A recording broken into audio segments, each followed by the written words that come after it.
My name is Samuel Conrad. Thank you for this opportunity. I've lived in Winchester, Virginia most of my life, and while I completely believe that the water is at a catastrophic crisis level event, I would also like to shed some light on the other intentions of these AI data centers.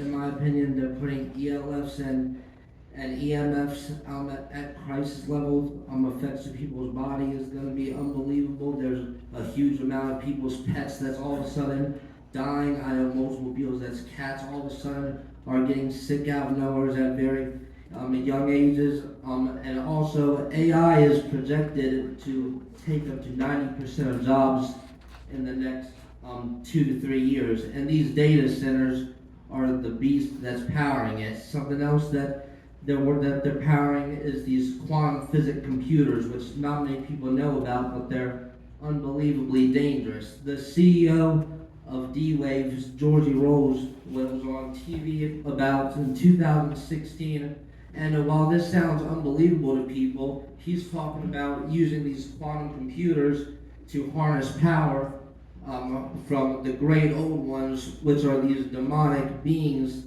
that H.P. Lovecraft wrote about. And this trickles back down to a man named Kenneth Grant, an occultist who took on the work of Aleister Crowley after he died.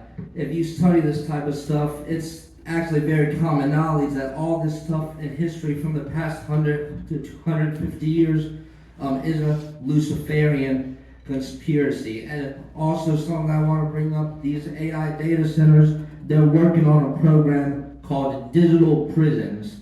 And they want to punish people. Instead of giving them, say, 1 year in prison, they want to give people 10 years in prison by putting them basically in a virtual reality at slumber, by punishing people. There's an unimaginable amount of what I call black science being worked on by these data centers. About 1 billion humanoid synthetic robots are in development right now.